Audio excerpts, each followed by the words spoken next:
ಓಂ ಶ್ರೀ ಗಣೇಶಾಯ ನಮಃ. ಓಂ ಶ್ರೀ ಗುರುಭ್ಯೋ ನಮಃ. ಓಂ ಶ್ರೀ ಸರಸ್ವತೈ ನಮಃ. ಮಾತೃದೇವೋ ಭವ. ತತ್ವಮಸಿ ಚಾನಲ್ ಪ್ರೇಕ್ಷಕರಿಗೆ ನಿಮ್ಮ ವೆಂಕಟರಾಘವನ್ ಮಾಡತಕ್ಕಂಥ ನಮಸ್ಕಾರಗಳು. ಪ್ರೇಕ್ಷಕರೇ, ಇದು ವೈಜ್ಞಾನಿಕ ತಳಹದಿಯ ಉಡುಪಿ ನ್ಯೂಮರಾಲಜಿ ಅಂಡ್ ಅಸ್ಟ್ರಾಲಜಿ ಕಾರ್ಯಕ್ರಮ. ಪ್ರತಿ ತಿಂಗಳು ನಾವು ಮಾಸಭವಿಷ್ಯವನ್ನು ಮಾಡ್ತಾ ಇದ್ದೀವಿ. ಇವಾಗ ನಾವು 2025 ಮುಕ್ತಾಯ ಮಾಡಿ 2026ಕ್ಕೆ ಕಾಲ ಇಡ್ತಕ್ಕಂಥ ತರುಣದಲ್ಲಿ 2026ರಲ್ಲಿ ವರ್ಷ ಭವಿಷ್ಯ ಯಾವ ಥರ ಇದೆ. ಆ್ಯಕ್ಚುಲಿ ನಮಗೆ ವರ್ಷ ಭವಿಷ್ಯ ಬಂದು ಉಗಾದಿಯಿಂದ ಸ್ಟಾರ್ಟ್ ಆಗುತ್ತೆ. ಉಗಾದಿಯಿಂದ ಉಗಾದಿಗೆ ನಮಗೆ ವರ್ಷ ಭವಿಷ್ಯ ಸ್ಟಾರ್ಟ್ ಆಗುತ್ತೆ. ಆದರೆ ನಾವು ಕ್ಯಾಲೆಂಡರನ್ನು ಜನವರಿಯಿಂದ ಡಿಸೆಂಬರ್ಗೆ ಕ್ಲೋಸ್ ಮಾಡ್ತಾ ಇರೋದ್ರಿಂದ, ಸೊ ಜನವರಿಯಿಂದ ಡಿಸೆಂಬರ್ಗೆ ಗ್ರಹಗಳು ಏನೇನು ಫಲ ಕೊಡ್ತಾ ಇದ್ದಾವೆ, ಯಾವ ರಾಶಿಯಲ್ಲಿ ಯಾವ ಥರ ಇದೆ. ಯೂಶಲಿ ವರ್ಷ ಭವಿಷ್ಯ ಮಾಡುವಾಗ ಮೇಜರ್ ಆಗಿ ಮಂದಗ್ರಹಗಳನ್ನು ನಾವು ಕ್ಯಾಲ್ಕುಲೇಷನಲ್ಲಿ ತಗೊಳ್ತೀವಿ. ಮಂದಗ್ರಹಗಳಂದರೆ ಶನಿ ಭಗವಾನರು, ರಾಹು ಭಗವಾನರು, ಕೇತು ಭಗವಾನರು, ಹಾಗೆ ಗುರು ಭಗವಾನರು.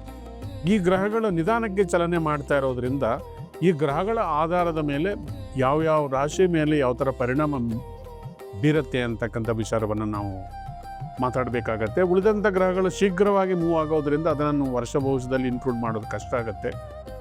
ಅದರಿಂದ 2026ರಲ್ಲಿ ಮೇಜರ್ ಆಗಿ ಪ್ಲಾನೆಟರಿ ಶಿಫ್ಟ್ ಅನ್ನೋದು ಯಾವ ಥರ ಇದೆ, ಟ್ರಾನ್ಸಿಷನ್ ಯಾವ ಥರ ಇದೆ ಅಂತ ನೋಡ್ಕೊಂಡು ಬರೋಣ ಬನ್ನಿ. ಮೊದಲನೇದಾಗಿ ಶನಿ ಭಗವಾನರು ಯಥಾಸ್ಥಿತಿ ಅವರು 2026 ಪೂರ್ತಿಯಾಗಿ ಮೀನ ರಾಶಿಯಲ್ಲಿದ್ದಾರೆ. ಆದರೆ ಜುಲೈ 27ನೇ ತಾರೀಕು 138 ದಿನಗಳ ಕಾಲ ವಕ್ರವಾಗಿ ಜರ್ನಿ ಮಾಡ್ತಾ ಇದ್ದಾರೆ. ಆಲ್ಮೋಸ್ಟ್ ಅಲ್ಲಿ ಡಿಸೆಂಬರ್ 11ನೇ ತಾರೀಕುವರೆಗೂ ಅವರು ವಕ್ರವಾಗಿದ್ದು ಆಮೇಲೆ ರುಜುಗತೆಗೆ ಬರ್ತಾರೆ. ಗುರು ಭಗವಾನರು ಮೇಜರ್ ಆಗಿ ಸಾಕಷ್ಟು ಗ್ರಹಗಳ ಒಂದು ಪರಿಧಿಯಲ್ಲಿ ಸಾಕಷ್ಟು ರಾಶಿಗಳನ್ನು ಬದಲಾವಣೆ ಮಾಡ್ತಾರೆ. ವಿಶೇಷವಾಗಿ 2026ರಲ್ಲಿ 3 ರಾಶಿಗಳನ್ನು ಬದಲಾವಣೆ ಮಾಡ್ತಾ ಇದ್ದಾರೆ. ಜೂನ್ 2ನೇ ತಾರೀಕುವರೆಗೂ ಮಿಥುನ ರಾಶಿಯಲ್ಲಿದ್ದು, ತದನಂತರ ಜೂನ್ 2ರಿಂದ ಅಕ್ಟೋಬರ್ 31ರವರೆಗೂ ಕರ್ಕಾಟಕ ರಾಶಿಯಲ್ಲಿ ಜರ್ನಿ ಮಾಡ್ತಾ ಇದ್ದಾರೆ. ಕರ್ಕಾಟಕ ರಾಶಿಯಲ್ಲಿ ಉಚ್ಚರಾಗಿರ್ತಾರೆ. ಆನಂತರ 31 ಅಕ್ಟೋಬರಿಂದ ಸಿಂಹ ರಾಶಿಗೆ ಪ್ರಯಾಣ ಬೆಳೆಸ್ತಾ ಇದ್ದಾರೆ.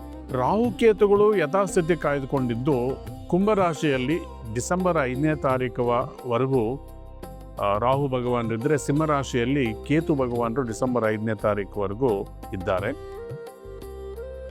ಇದು ಗ್ರಹಗಳ ಒಂದು ಮೂಮೆಂಟು. ಮುಂದಿನ ರಾಶಿ, ಕೊನೆ ರಾಶಿ 2026 ಮೀನರಾಶಿ, ಗುರುಪಾಲಿತ ರಾಶಿ. ಈ ವರ್ಷ 2026 ಬಂದು ಸೂರ್ಯನ ಅಧೀನದಲ್ಲಿರ್ತಕ್ಕಂಥ ರಾಶಿ, 1ನೇ ನಂಬರಲ್ಲಿ ಬರುತ್ತೆ. ಗುರು ಮತ್ತು ಸೂರ್ಯ ಭಗವಾನರು ಸ್ನೇಹಿತ ಗ್ರಹಗಳಾಗಿರೋದ್ರಿಂದ 2026 ಕೂಡ ನಿಮ್ಗೆ ಚೆನ್ನಾಗಿ ಇದೆ. ಮುಖ್ಯವಾಗಿ ನಿಮಗೆ ಕೇತು ಭಗವಾನರು 6ನೇ ಮನೆಯಲ್ಲಿ ಇದ್ದುಕೊಂಡು ಉದ್ಯೋಗ ಅವಕಾಶಗಳನ್ನು ಕೊಡ್ತಾ ಇದ್ದಾರೆ. ವ್ಯಾಪಾರ ಅಭಿವೃದ್ಧಿ, ಶತ್ರು ನಿರ್ನಾಮ, 2026ರಲ್ಲಿ ಸಾಲಗಳನ್ನು ನಿವಾರಣೆ ಮಾಡಿಕೊಳ್ಳೋದು, ಬರಬೇಕಾಗಿರೋ ಹಣವನ್ನು ವಾಪಸ್ ಪಡ್ಕೊಳ್ಳೋದಕ್ಕೆ ಕೂಡ ಅನುಕೂಲವಾಗಿರ್ತಕ್ಕಂಥದ್ದು. 12ನೇ ಮನೆಯಲ್ಲಿ ರಾಹು ಭಗವಾನರಿದ್ದಾರೆ. 12ನೇ ಮನೆಯಲ್ಲಿ ರಾಹು ಭಗವಾನರಿದ್ದರೆ ಎಚ್ಚರಿಕೆಯಿಂದ ಇನ್ವೆಸ್ಟ್ಮೆಂಟ್ ಮಾಡಬೇಕು. ಇನ್ವೆಸ್ಟ್ಮೆಂಟ್ ಮೇಲೆ ಕೇರ್ಫುಲ್ ಆಗಿರಬೇಕು. ಬಡ್ಡಿ ವ್ಯವಹಾರ, ಶೇರ್ಸ್ ವ್ಯವಹಾರ, ಸಡನ್ ಲಕ್ಕೋ ಇಂಥದಕ್ಕೆ ಹೋದ್ರೆ ಕೈ ಸುಟ್ಕೊಳ್ತೀವಿ. ರಾಹು ಭಗವಾನರು 12ರಲ್ಲಿರುವಾಗ ಯಾವುದೇ ಕಾರಣಕ್ಕೂ ಕೂಡ ಸಡನ್ ಇನ್ಕಮ್ ವ್ಯವಹಾರಗಳಿಗೆ ಕೈ ಹಾಕಬಾರ್ದು. ಶೇರ್ಸಲ್ಲಿ ಹಾಕಕ್ಕೆ ಹೋಗಬೇಡಿ. ಬಡ್ಡಿ ವ್ಯವಹಾರ ಬೇಡವೇ ಬೇಡ. ಚಿಟ್ಟು ವ್ಯವಹಾರಗಳಲ್ಲಿ ದುಡ್ಡು ಹಾಕೋರು ಕೂಡ ಜಾಗ್ರತೆಯಿಂದ ಇದೆ. ನೆಕ್ಸ್ಟ್ ಶನಿ ಭಗವಾನ ನಿಮ್ಮ ರಾಶಿಯಲ್ಲೇ ಇದ್ದಾರೆ. ಅಂದರೆ 7 ಶನಿಕಾಟ ನಡೀತಾ ಇದೆ. ಕೆಲಸ ಕಾರ್ಯಗಳು ನಿಧಾನಕ್ಕೆ ಹೋಗ್ತಾ ಇದ್ದಾವೆ. ಪ್ರಯತ್ನ ಮಾಡಿದರೆ ಜಯ ಸಿಕ್ಕತ್ತೆ. ಧರ್ಮ ಮಾರ್ಗ, ಭಕ್ತಿ ಮಾರ್ಗ ಅನ್ನು ಅನುಸರಿಸಿಕೊಂಡು ಹೋಗಿ ಭಗವಂತನಲ್ಲಿ ಅನನ್ಯವಾದ ಭಕ್ತಿ, ನಂಬಿಕೆಯನ್ನು ಇಡಿ. ನಿಮಗೆ ಜೂನ್ 6ನೇ ತಾರೀಕುವರೆಗೂ ಗುರು ಭಗವಾನರು ನಿಮಗೆ ಅಷ್ಟೊಂದು ಒಳ್ಳೆ ರಿಸಲ್ಟ್ಸ್ ಕೊಡ್ತಾ ಇಲ್ಲ. 4ನೇ ಮನೆಯಲ್ಲಿರೋದ್ರಿಂದ ವೃಥಾ ಪ್ರಯತ್ನ, ವಿದ್ಯಾಭಂಗ ಮತ್ತು ಗೃಹ ನಿರ್ಮಾಣ ಕಾರ್ಯಗಳು ಅರ್ಧಕ್ಕೆ ನಿಂತು ಹೋಗಿರೋದು, ಇವೆಲ್ಲವೂ ಕೂಡ ಜೂನ್ 2ನೇ ತಾರೀಕು ಆದಮೇಲೆ ಚಾಲನೆ ಆಗುತ್ತೆ. ಪೂರ್ವಜನ್ಮದ ಪುಣ್ಯ ಸ್ಥಾನಕ್ಕೆ, ಉಚ್ಚ ಸ್ಥಾನಕ್ಕೆ ಗುರು ಭಗವಾನರ ಎಂಟ್ರಿ ಆದಾಗ ಅಕ್ಟೋಬರ್ 31ನೇ ತಾರೀಕುವರೆಗೂ ಗುರು ನಿಮಗೆ ತುಂಬ ಫೇವರಬಲ್ ಆಗಿರ್ತಾರೆ. ವಿದ್ಯಾರ್ಥಿಗಳಿಗೆ ತುಂಬ ಮುಖ್ಯವಾಗಿರೋದು ಕಾಂಪಿಟೇಟಿವ್ ಎಕ್ಸಾಮಿನೇಷನ್ಸು, ಬ್ಯಾಂಕಿಂಗ್ ಸೆಕ್ಟರಲ್ಲಿ ಎಕ್ಸಾಮಿನೇಷನ್ಸ್ ಬರೆದು ಎಕ್ಸಾಮ್ ತೊಗೊಳ್ತಕ್ಕಂಥವ್ರಿಗೆ, ಫೈನಾನ್ಷಿಯಲ್ ಪ್ರಾಸ್ಪರಿಟಿ, ಇನ್ವೆಸ್ಟ್ಮೆಂಟ್ಸು, ಇದೆಲ್ಲ ಕೂಡ ರಿಸ್ಕ್ ತೊಗೋಬೋದು ಆ ಟೈಮಲ್ಲಿ. ಅಗೈನ್ 31st ಆದಮೇಲೆ, ಅಕ್ಟೋಬರ್ 31st ಆದಮೇಲೆ ಮತ್ತೊಮ್ಮೆ ಗುರು ಭಗವಾನರು ನಿಧಾನದ ಗತಿಯಲ್ಲಿ ನಿಮಗೆ ಫಲಗಳನ್ನು ಕೊಡ್ತಾ ಇದ್ದಾರೆ. ಸೊ ಗುರುಗಳ ಆರಾಧನೆ ಮಾಡ್ತಾ ಬನ್ನಿ.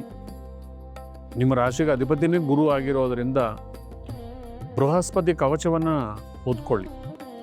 ಬೃಹಸ್ಪತಿ ಕವಚವನ್ನು ನೀವು ರೆಗ್ಯುಲರಾಗಿ ಓದ್ಕೊಳ್ಳೋದ್ರಿಂದ ನಿಮಗೆ ಆರೋಗ್ಯ, ವಿದ್ಯೆ, ಆರ್ಥಿಕವಾಗಿ ಮುಂದುವರಿಲಿಕ್ಕೆ ಅದು ಸಹಾಯಕಾರಿ ಆಗ್ತಾ ಬರುತ್ತೆ. ಕೇತು ಭಗವಾನರು ನಿಮಗೆ 6ನೇ ಮನೆಯಲ್ಲಿ ಇರೋದರಿಂದ ವೆರಿ ಗುಡ್. ಸಿಂಹರಾಶಿಯಲ್ಲಿರೋವರೆಗೂ ಕೂಡ ನಿಮಗೆ ಕೇತು ಭಗವಾನರ ಕೃಪೆ ಇದೆ. ಕೇತು ಭಗವಾನರ ಕೃಪೆ ಇದೆ ಅಂದರೆ ಗಣೇಶ ಭಗವಾನರು ನಿಮಗೆ ವಿಘ್ನಗಳನ್ನು ಕೊಡ್ತಾ ಇಲ್ಲ. 12ನೇ ಮನೆಯಲ್ಲಿರೋ ರಾಹು ನಿಮ್ಮ ರಾಶಿಯಲ್ಲೇ ಇರ್ತಕ್ಕಂಥ ಶನಿ ಭಗವಾನರ ಶಾಂತಿ ಮಾಡಿಕೊಳ್ಳಿ, ಶನಿ ಶಾಂತಿಯನ್ನು ಮಾಡಿಕೊಳ್ಳಿ, ತೈಲಾಭಿಷೇಕವನ್ನು ಮಾಡಿ. ರಾಹು ಭಗವಾನರ ಕೃಪೆಗಾಗಿ ಅಮ್ಮನವರ ಆಲಯಕ್ಕೆ ಭೇಟಿ ಮಾಡ್ತಾ ಇದ್ದೆ. ಯಾವುದಾದ್ರೂ ದೇವಿ, ದುರ್ಗಾ, ಸರಸ್ವತಿ, ಕಾಳಿ, ಯಾವುದಾದ್ರೂ ಒಂದು ದೇವಸ್ಥಾನಕ್ಕೆ ಹೋಗಿ ಪ್ರತಿನಿತ್ಯ ಅಮ್ಮನ ಪಾದಗಳಿಗೆ ಸಾಷ್ಟಾಂಗ ನಮಸ್ಕಾರ ಮಾಡಿ, ಅಮ್ಮ ನಿನ್ನನ್ನು ನಂಬಿದೆನಮ್ಮ, ನಿನ್ನ ಬಿಟ್ಟರೆ ನನಗೆ ಯಾರೂ ಇಲ್ಲಮ್ಮ ಅಂದರೆ ಆ ತಾಯಿ ಕರುಣಾಮಯಿ ಕಣಿಸ್ಬಿಡ್ತಾರೆ. 2026ರಲ್ಲಿ ಇದು ಸ್ಮೈಲ್ ಮಾಡ್ಬೋದು. ಮತ್ತು ಕೆಲವು ನಾವು ನ್ಯೂಮರಾಲಜಿ ಪ್ರಕಾರ ಜ್ಯೋತಿಷವನ್ನು ತಿಳ್ಕೊಳ್ಳೋಣ. ನ್ಯೂಮರಾಲಜಿಯಲ್ಲಿ ಗ್ರಹಗಳೇನು, ನಾವು 2026 ಅಂದರೆ 2026 ಟೋಟಲ್ ಮಾಡಿದರೆ ಬರ್ತಕ್ಕಂಥದ್ದು 1ನೇ ಸಂಖ್ಯೆ. 1ನೇ ಸಂಖ್ಯೆಗೆ ಅಧಿಪತಿ ಬಂದು ಸೂರ್ಯ ಭಗವಾನರು. ಹೋದ ವರ್ಷ 2025ರಲ್ಲಿ ಕುಜರ ಅಧೀನದಲ್ಲಿತ್ತು. 2025 ಅಂದರೆ ಟೋಟಲ್ 9ನೇ ಸಂಖ್ಯೆ. 9 ಅಂದರೆ ಅಗ್ನಿ ಸಂಖ್ಯೆ ಆಗಿತ್ತು, ಕ್ಷತ್ರಿಯ ಸಂಖ್ಯೆ ಆಗಿತ್ತು. ಕುಜ ಬಂದು ಯುದ್ಧವನ್ನು ರೆಪ್ರೆಸೆಂಟ್ ಮಾಡ್ತಕ್ಕಂಥ ಗ್ರಹ ಆಗಿರೋದ್ರಿಂದ ಪ್ರಪಂಚದಾದ್ಯಂತ ನಾವು ಯುದ್ಧಗಳನ್ನು ನೋಡಿದ್ದೀವಿ. ನಮ್ಮ ದೇಶದಲ್ಲೂ ಕೂಡ ಆ ಥರದ ಒಂದು ಸಂದರ್ಭ ಬಂದು ಹೋಯಿತು. ಸೊ ಈ ಕೆಲವು ಯುದ್ಧಗಳು ನಿಂತು ಹೋಗಿದ್ವು, ಇನ್ನು ಕೆಲವು ಯುದ್ಧಗಳು ನಡೀತಾನೆ ಇದ್ದಾವೆ. ಓವರಾಗಿ ಕುಜನ ಪ್ರಭಾವದಿಂದ, ಅಗ್ನಿತತ್ವದ ಪ್ರಭಾವದಿಂದ ಪ್ರಪಂಚದಾದ್ಯಂತ ಸಾಕಷ್ಟು ಕಡೆ ಅಗ್ನಿ ಅನಾಹುತಗಳು ನಡೆದು, ಅಮೇರಿಕದಲ್ಲಿ ಒಂದು ದೊಡ್ಡ ಫಾರೆಸ್ಟ್ ಸುಟ್ಟೋಯ್ತು. ಸಾಕಷ್ಟು ಅಗ್ನಿ ಅವಘಡಗಳು ನಡೆದಂಥ ವರ್ಷ 2025. ಮತ್ತು ರಾಜಕೀಯದಲ್ಲಿ ಸಾಕಷ್ಟು ಬದಲಾವಣೆಗಳನ್ನು ತಂದುಕೊಡ್ತು. ಅದೇ ರೀತಿ ಈ ವರ್ಷ 2026ರಲ್ಲಿ ಸೂರ್ಯ ಭಗವಾನರ ಅಧಿಪತಿ ಆಗಿರೋದ್ರಿಂದ ಸೂರ್ಯ ಒಂದು ಅಗ್ನಿ ತತ್ವ. ಈ ವರ್ಷದಲ್ಲಿ ಕೂಡ ಅಗ್ನಿ ಅನಾಹುತಗಳು ನಡೀತವೆ.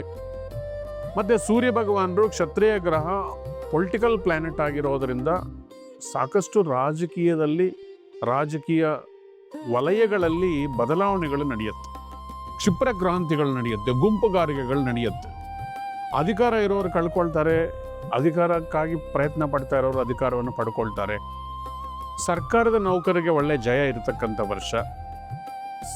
ಸರ್ಕಾರ ಸೇವೆ ಮಾಡ್ತಕ್ಕಂಥವ್ರು, ಪಬ್ಲಿಕ್ ಸರ್ವಿಸಲ್ಲಿ ಇರ್ತಕ್ಕಂಥವ್ರು, ಬ್ಯಾಂಕಿಂಗ್ ಸೆಕ್ಟರಲ್ಲಿ ಇರ್ತಕ್ಕಂಥವ್ರಿಗೆಲ್ಲ ಕೂಡ ಸೂರ್ಯ ಭಗವಾನರ ಅನುಕೂಲ ತುಂಬ ಚೆನ್ನಾಗಿರುತ್ತೆ. ಹಾಗಾದರೆ ಈ 1ನೇ ನಂಬರಲ್ಲಿ ಬರ್ತಕ್ಕಂಥ 2026ನೇ ವರ್ಷ ಒಂದು ನಂಬರ್ ಆಗಿರೋದ್ರಿಂದ ಈ ಒಂದು ನಂಬರ್ ಯಾರ್ಯಾರಿಗೆ ಅನುಕೂಲವಾಗಿದೆ, ಯಾರು ಬರ್ತ್ ನಂಬರು 1, 10, 19, 28 ಆಗಿದೆಯೋ ಅವ್ರಿಗಿದು ಎಕ್ಸಲೆಂಟ್ ಇಯರ್. ಲಾಸ್ಟ್ ಇಯರ್ ಕೂಡ 50% ರಿಸಲ್ಟ್ಸ್ ಇತ್ತು ನಿಮಗೆ. ಈ ವರ್ಷಕ್ಕೆ 100ಕ್ಕೆ 100 ಭಾಗ ರಿಸಲ್ಟ್ಸನ್ನು ನೀವು ಅನುಭವಿಸ್ತೀವಿ. ಸೊ ಈ 1ನೇ ಸಂಖ್ಯೆಯವರು ಇನ್ನೂ ಹೆಚ್ಚಿನ ಫಲಗಳು ಪಡ್ಕೋಬೇಕಂದ್ರೆ ಏನು ಮಾಡಬೇಕಂದ್ರೆ ಆದಿತ್ಯ ಹೃದಯ ಓದಬೇಕು, ಸೂರ್ಯ ಭಗವಾನರನ್ನು ಆರಾಧನೆ ಮಾಡಬೇಕು, ಸೂರ್ಯವಂಶಿ ಆಗಿರ್ತಕ್ಕಂಥ ಶ್ರೀರಾಮಚಂದ್ರನನ್ನು ಆರಾಧನೆ ಮಾಡಬೇಕು. ನೆಕ್ಸ್ಟು 2ನೇ ಸಂಖ್ಯೆ 2, 11, 20, 29ನೇ ಸಂಖ್ಯೆಯಲ್ಲಿ ಹುಟ್ಟಿರ್ತಕ್ಕಂಥವ್ರಿಗೆ ಈ 2026 ಯಾವ ಥರ ಇದೆ ಅಂತ. 2026 ಸೂರ್ಯನ ಅಧೀನದಲ್ಲಿರೋದ್ರಿಂದ ಚಂದ್ರ ಇಂಡಿಪೆಂಡೆಂಟ್ ಪ್ಲ್ಯಾನೆಟ್ ಅಲ್ಲ, ಡಿಪೆಂಡಬಲ್ ನೇಚರ್ ಪ್ಲ್ಯಾನೆಟ್. ಸೂರ್ಯನಿಂದ ತಾನು ಬೆಳಕು ತಗೊಂಡು ತಾನು ಬೆಳಗುವನಾಗಿರೋದ್ರಿಂದ ಈ ವರ್ಷ 1ನೇ ವರ್ಷ ಆಗಿರೋದ್ರಿಂದ ಈ 2, 11, 20, 29ನೇ ತಾರೀಕಲ್ಲಿ ಹುಟ್ಟಿರೋರಿಗೆ ಅದ್ಭುತ ಫಲಗಳಿದೆ ಸ್ನೇಹಿತರೆ. ಪ್ರಯತ್ನ ಮಾಡಿದರೆ 2026 ವೆರಿ ಸಕ್ಸಸ್ಫುಲ್ ಇಯರ್ ಅಂತಲೇ ಹೇಳಬೇಕು. ಅಧಿಕಾರ, ಅಂತಸ್ತು, ಉದ್ಯೋಗ ಭಾಗ್ಯ ಇಂಥದ್ದೆಲ್ಲವೂ ಕೂಡ ಈ 2ನೇ ಸಂಖ್ಯೆಯವರಿಗೆ ಸಿಗಲಿದೆ. ನೆಕ್ಸ್ಟು 3, 12, 21, 30 ಇವು ಗುರುಗಳ ಅಧೀನದಲ್ಲಿ ಬರ್ತಕ್ಕಂಥ ಸಂಖ್ಯೆಗಳು. ಒಂದನೇ ಸಂಖ್ಯೆ ಮತ್ತು ಮೂರನೇ ಸಂಖ್ಯೆ ತುಂಬ ಫ್ರೆಂಡ್ಲಿ ನೇಚರ್ ಪ್ಲ್ಯಾನೆಟ್ಸ್. ಗುರು ಮತ್ತು ಸೂರ್ಯ ಒಂದೇ ಗ್ರೂಪಲ್ಲಿರೋದ್ರಿಂದ ಅವರು ಸ್ನೇಹಿತ ಗ್ರಹಗಳಾಗಿರೋದ್ರಿಂದ 3, 12, 21, 30ನೇ ಸಂಖ್ಯೆಯಲ್ಲಿ ಹುಟ್ಟಿರೋರು ಕೂಡ ಇದು ಅದ್ಭುತ ವರ್ಷ.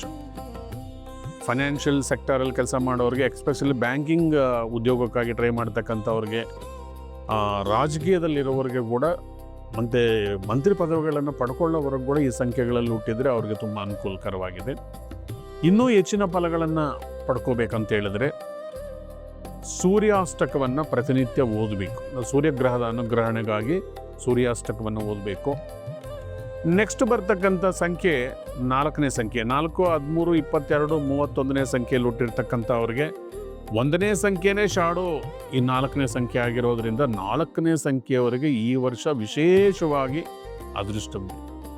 ಬೇರೆ ಸಂಖ್ಯೆಗಳ ಕಂಪೇರ್ ಮಾಡಿದರೆ ಈ 4ನೇ ಸಂಖ್ಯೆಯಲ್ಲಿ ಹುಟ್ಟಿರ್ತಕ್ಕಂಥವ್ರಿಗೆ ಈ 2026ರಲ್ಲಿ ಶುಭ ಕಾರ್ಯಗಳು, ಯಥೇಚ್ಛವಾದಂಥ ಫಲಗಳು, ಉದ್ಯೋಗ ಅವಕಾಶಗಳು ವಿಪುಲವಾಗಿರುತ್ತೆ. ರೈತರು ಕೂಡ ತುಂಬ ಅನುಕೂಲವಾಗಿರ್ತಕ್ಕಂಥದ್ದು ವರ್ಷ. ನೆಕ್ಸ್ಟು 5ನೇ ನಂಬರ್.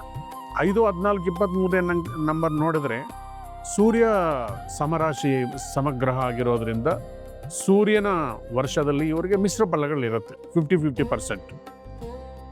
ಪ್ಲಸ್ಸು ಈ 5ನೇ ಸಂಖ್ಯೆಯಲ್ಲಿ ಮೊದಲಾರ್ಧದಲ್ಲಿ ಸ್ವಲ್ಪ ನಿಧಾನವಾಗಿದ್ದರೂ ಕೂಡ ದ್ವಿತೀಯಾರ್ಧದಲ್ಲಿ ಜೂನ್ ಆದಮೇಲೆ ಹೆಚ್ಚಿನ ಫಲಗಳನ್ನು ಪಡ್ಕೊಳ್ತೀರಿ.